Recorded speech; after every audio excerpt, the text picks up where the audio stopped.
The Hermetica, The Lost Wisdom of the Pharaohs, by Timothy Freke and Peter Gandy. Chapter 12, The Zodiac and Destiny.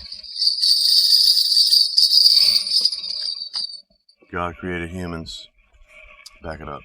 In this chapter, Hermes explains the power of the Zodiac that controls the fate of men and the possibility of becoming free from its limiting constraints. God created humans to appreciate the awesome wonder of His universe, to be themselves a beautiful embellishment of the cosmos, and to share in God's creative powers and participate in the work of creation. The heavenly gods, the planets, who had already bestowed on man some of their own power, now urge the Creator to be cautious.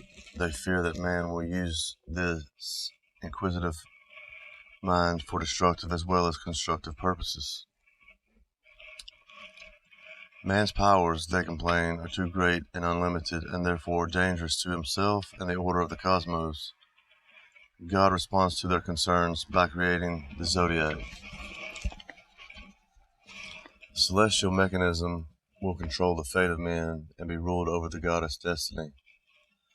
She sows the seeds of a person's fate, which grow and develop under the constraints of necessity, the limits and demands of physical nature to shape every human life. It is a man's lot to live the life prescribed for him by his fate. Very few human beings are capable of escaping from the determining influence of the Zodiac. Man's earthly life is controlled by the power of destiny through the physical limitations of the mortal body. However, if a man's mind is illuminated by the light of God, he becomes free from these celestial influences, for even the gods are powerless before God.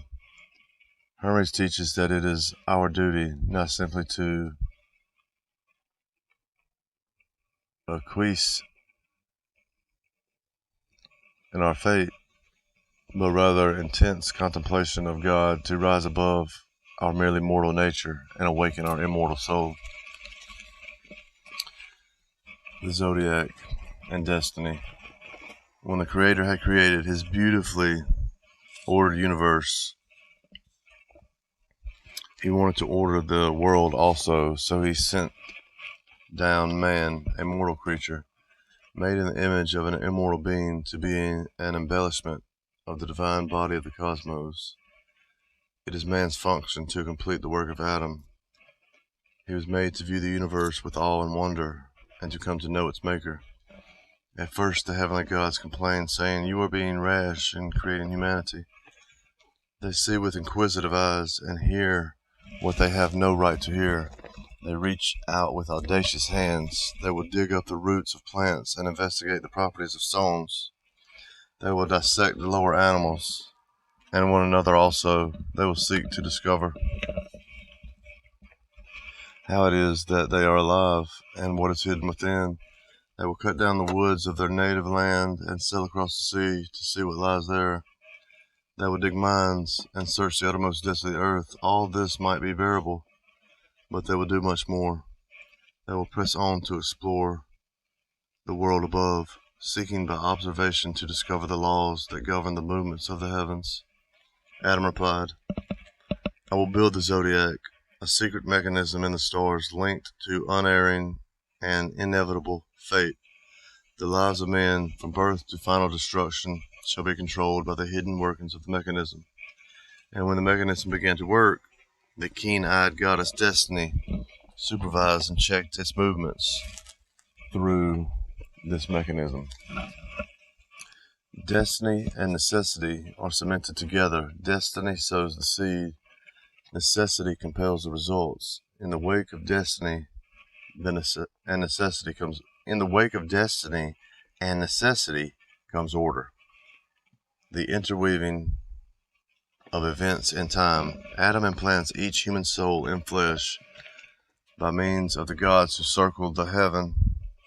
It is man's lot to live his life according to the fate determined for him by the circling celestial powers, and then to pass away and be resolved into the elements There are some whose name will live on through the memorials of their mighty handiwork, but the names of the many will fade into darkness.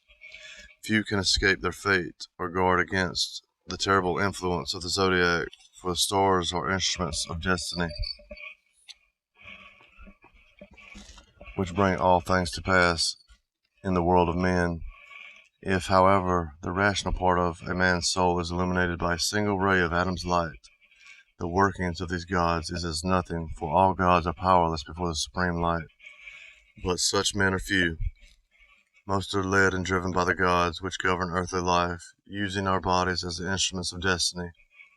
To my way of thinking, however, it is our duty not simply to acquiesce in our human state, but through intense contemplation of divine things, to detach ourselves from our merely mortal nature. Chapter 12.